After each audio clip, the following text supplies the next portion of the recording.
Imagine a timepiece that seamlessly blends functionality and style.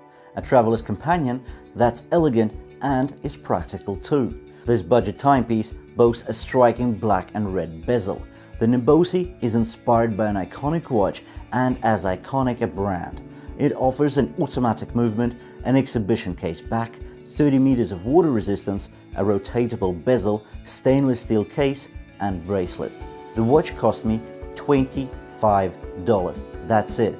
But to achieve a price this low for a fully stainless steel watch with an automatic movement and exhibition case back, shortcuts had to be made. So in this video I'll be telling you about the pluses of this watch, the reality of this watch, and of course the shortcomings of it as well. Now I've actually picked up this watch for $25 and I have left links to the listing I got this watch from in the description below the video, so please make sure to check it out if you're after a sharp price. And now without further ado, let's get into the details of this Nibosi automatic piece.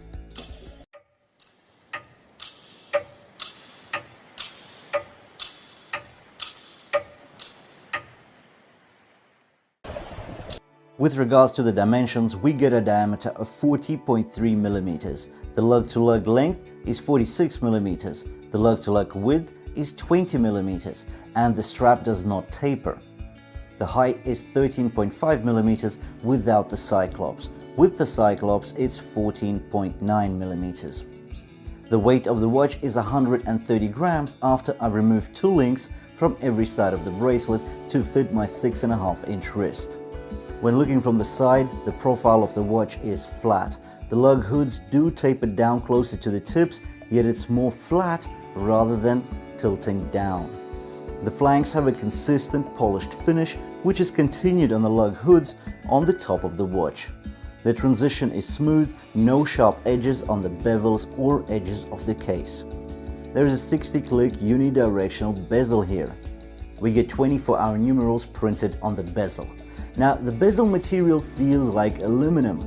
I couldn't find any actual references to the materials of this bezel, but it doesn't feel like a ceramic insert, so we'll just have to take my word for it and say that it is an aluminum bezel. The threading is wide and convenient for good grip. The resistance is somewhat consistent during the rotation cycle, although there is significant playback between clicks, but it is still a usable count-up bezel.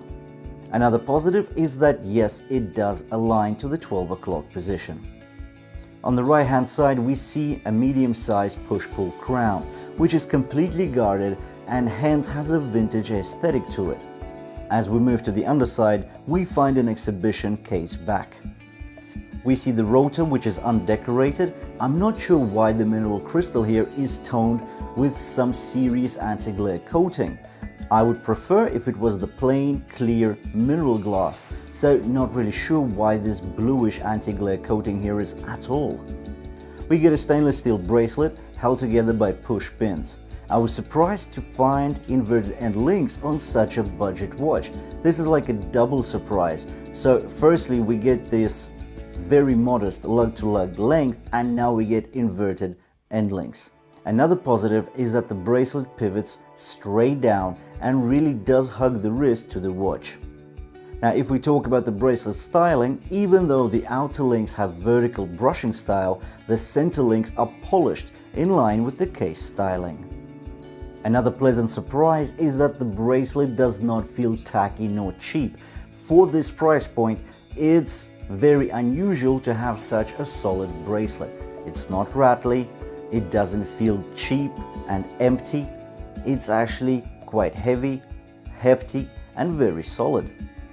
Another interesting thing is that it does have decent fluidity of the links. Even the tolerances here are decent. The only minor is the butterfly clasp, and that is just too basic for such a good bracelet. Also, it doesn't offer any micro adjustments, and that may be a challenge to find the perfect fit. As for the mineral crystal, it's flat with no anti-reflective coating, which is not unexpected at the $25 price point. Surprisingly, the Cyclops at 3 o'clock does magnify to 2 to 2.5 times, which is very close to the inspiration of this watch. The dial is black, not matte, but also not glossy piano finish. The hour indices are applied with dabs of lume and edged in chrome. The minute rack is edged just under the rehaut. There are 2 lines of text under the 12 o'clock position with the brand name, and just above the 6 o'clock positions there are 3 more lines of text. But the main word or piece of text that actually has a piece of importance to this dial is the word automatic. The Mercedes-style hands complement the dial, once again homaging the original design cues. Overall, the dial is open and balanced. Even the date window at 3 o'clock fits well into the overall look. The look of the dial is understated, but that is a positive here. We don't want a shouting watch at this price point, but having an understated look, it actually makes this watch look much more expensive than it really is. So once again, I've paid just $25 for this automatic watch. I've left the link to the listing I got the watch from in the description below the video, so make sure to check it out if you're after a sharp price. Thanks for watching, and I'll see you in the next one.